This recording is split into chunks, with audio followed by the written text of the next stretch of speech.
Blood on the River, Chapter 19, page 144. You must obey this now for a law, that he will not work shall not eat, except by sickness he be disabled. For the labors of 30 or 40 honest and industrious men shall not be consumed to maintain 150 idle loiterers. Captain John Smith quoted in William Symonds the proceedings. On September 10, 1608, Captain John Smith takes the oath of office and becomes our new president. He officially decrees, "He will not work, shall not eat," and he holds us to it. Gentlemen or not, any man who wants supper has to pitch in. But even with this decree, he is well liked. Unlike Presidents Wingfield and Ratcliffe before him, Captain Smith divides the rations equally with us and works right alongside us, sharing the burdens, too. And he stays in the cabin he has always shared with Reverend Hunt, John Leyden, and others. There will be no mansion in the woods for President Smith. There are a few gentlemen left from the group who tried to run off on the Discovery with our food, and I sometimes hear grumbling from them, but they are far outnumbered now by men, new settlers and old, who have great respect and trust for Captain Smith. So now I am the page of a ruler. It is the most important I have ever felt in my life. I wish my mum could know, and I hope she does know, taking a peek down from heaven now and then. She would also be very surprised to see that a commoner is our president. I think it would make her happy to know that here in the New World, the gentlemen don't hold all of the power. Captain Smith continues to write our story. He is also drawing maps of the rivers and land he has found on his exploration trips. I am relieved to find out that not all of his writings were destroyed in the fire. Some of the pages had already been sent back to England with Captain Newport. One day in late September, Richard and I are in the field harvesting vegetables. We have grown them the way Namontack taught us, planting the corn and beans together in a mound so that the bean plants can climb the corn stalks. Suddenly, we hear shouts from the riverfront. "Ship ashore!" And a few minutes later, "She flies the British flag!" Richard and I stop working and look at each other. "Could it be Captain Newport so soon?" Richard asks. I look at the baskets of beans and squash we've already gathered. I hope we've done enough work to earn our supper, and that no one will mind if we go to greet the ship. "Let's go see," I say. Other men come to the riverfront as well. We watch as the ship glides toward shore. Captain Newport is at her helm. "Another crowd of colonists to feed, no doubt," Henry grumbles.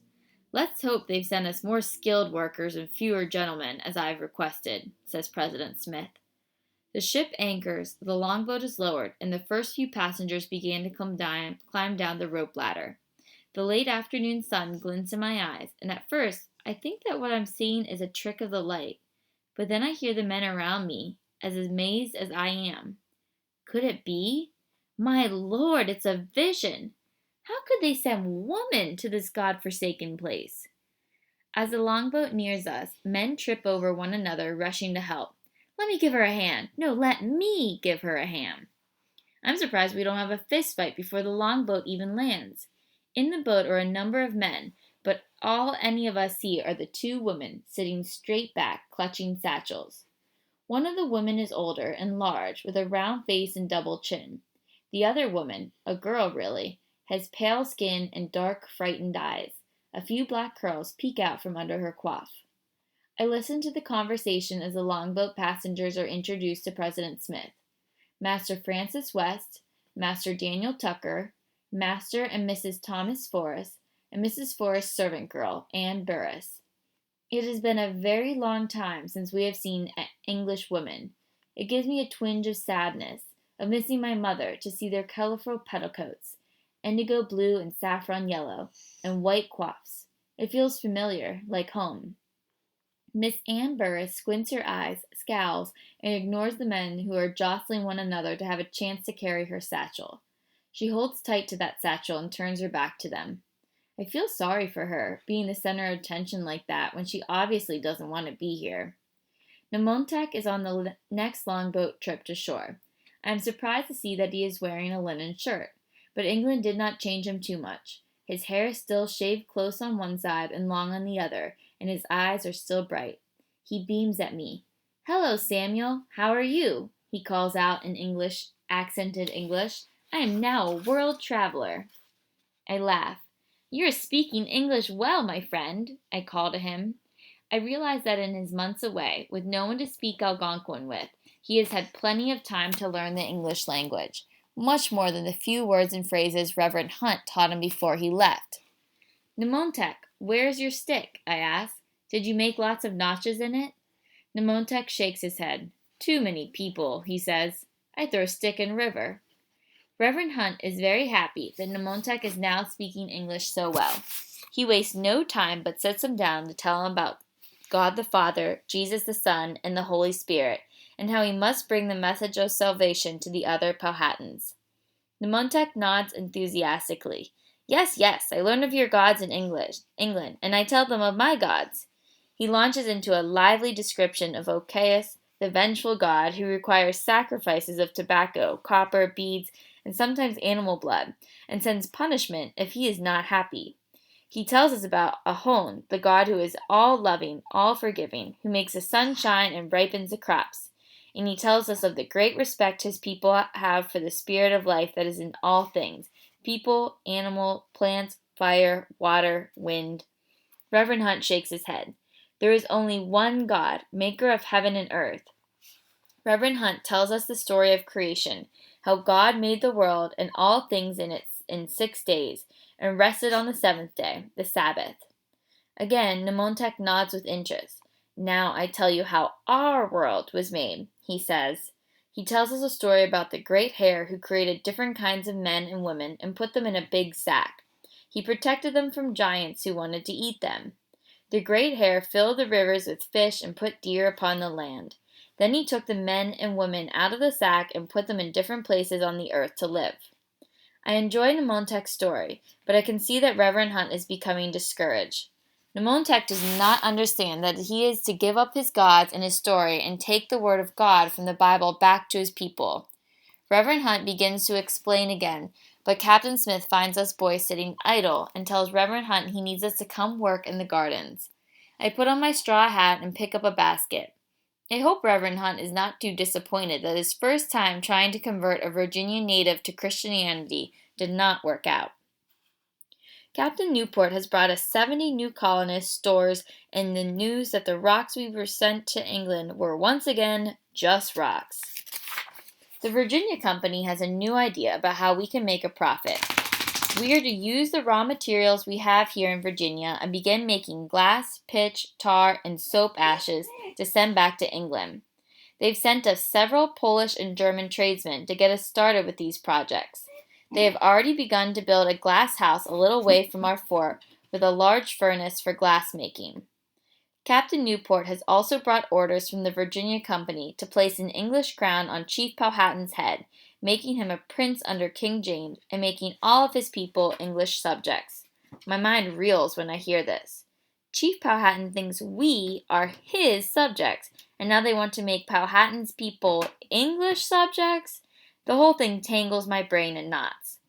If the thought of being Chief Powhatan's subjects would be distasteful to the gentlemen, then I imagine that becoming subjects of King James would be just as distasteful to the Powhatan people, especially after they hear Namontack's report on King James, who he met while he was in London. "Our Chief Powhatan is much better than your king," Namontack says, speaking Algonquin so that the gentleman will not hear his assessment of our exalted king. "Your king is a short, weak man. Our chief is tall and very strong. Your king has no hair and no teeth, just a round belly from eating too much. How can such a man be king?" A look of disgust crosses Namontack's face, as if he is not quite sure how to tell me his next point. "And he stinks. Does he not bathe? And he drinks wine until he can no longer speak or stand." I have heard these stories about our King James. It is well known that the king's doctors have warned him that the bathing causes the plague, and he has taken this advice to heart. He almost never bathes, yet Englishmen still honor him. He is, after all, our king. Namontack feels no such obligation. The natives bathe quite often, even in cold weather. They have no fear of the English plague, only disdain for the English stink. "Our Chief Powhatan is a true king," says Namontack. "He is powerful and honorable." I am about to have my first chance to meet the great Chief Powhatan, Captain Smith is taking me and Namontack, along with 3 other men, overland to Werowocomoco. We will bring an invitation to Chief Powhatan to come to Jamestown to receive gifts from King James and to be crowned. Captain Smith is angry at the whole plan. Very angry. Make an emperor into a prince? Ask an emperor to travel to receive gifts? I assure you, this will not sit well with Chief Powhatan, he says. He is king here in his own country. What right does King James have, from across an ocean, to make him his subject? Power is like weights in a balance. No one gains power without someone else losing power, and Chief Powhatan does not want to lose any of his power. It has been a long, hard road to peace with Chief Powhatan, but if he understands what this coronation means, it may well be the end of our peace. Captain Newport refuses to budge. He is bound to carry out the orders from the Virginia Company, and so Captain Smith prepares for our journey to Werowocomoco. In the meantime, Miss Anne Burras is making quite an impression at Jamestown. She is almost always busy taking care of Mrs. Forrest, a very plump gentlewoman who hasn't figured out yet that life in Jamestown will be a lot harder than life in England. She is constantly making demands on Anne. Heat some water, wash those clothes, get supper on the table. Mrs. Forrest insists on having her meals in her cabin with her husband instead of eating from the communal cookpot with the rest of us. During the rare moments Anne is not busy, she has every unmarried man in the colony trying to get her attention. Even Nathaniel, who is 16 by now, makes a fool of himself, strutting around in his armor, making a show of his musket and sword. There are at least 2 or 3 fistfights a day, and I have no doubt that they are because of Miss Anne Burras. She is 14 years old, so she is of a marriageable age, and I suspect we will have a wedding before too long. One day, Richard, Namontack, and I are sent to repair the fish nets and bring back the catch for supper.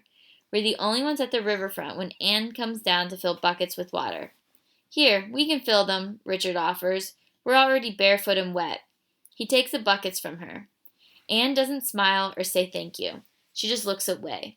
It is as if she has become afraid to look anyone in the eye for fear they will try to court her. We're just boys, I want to say. We'll be your friends. While we fill the buckets, Anne walks to where some wild flowers are growing and picks a small bouquet of yellow, purple, and white. Then it seems as if my unspoken message has somehow gotten through because she comes and sits down near us. A moment of peace, she says, and rubs her sore shoulders. Your mistress works you hard, I say. I do not add what I've been thinking for weeks. You'll never leave through the winter if you stay so skinny and tired, and I don't ask what I've been suspicious about. Is your mistress eating some of your food rations? Anne shrugs. No harder than I worked in England, she says, but I know this cannot be true. President Smith says if we don't work, we don't get to eat, says Richard. I don't see your mistress doing much work, but by the looks of her, she does a whole lot of eating. Richard, Namontack, and I laugh, but Anne scowls. Don't insult my mistress, she scolds, but we can't help ourselves, and soon she breaks down and laughs with us. When we settle, Anne says, Mistress Forrest makes me work every moment because she is afraid I'll find a beau. She blushes as she says it. Her husband says I should marry, but she wants to keep me as her maid. You have found this beau? Namontack asks. Anne shakes her head. She's found about 100 of them, Richard exclaims, and this starts us all laughing again. Finally, Anne sighs. I'd better get back or I'll get a beating for dawdling, she says. We help her balance a yoke across her shoulders and lift the buckets of water. As I watch her walk back to the fork, I think Mrs. Forrest should be made to do her own chores, and that Anne's best chance of making it through the winter will be to get away from that demanding woman. When she is gone, Richard asks, Who do you think she'll marry if she gets permission?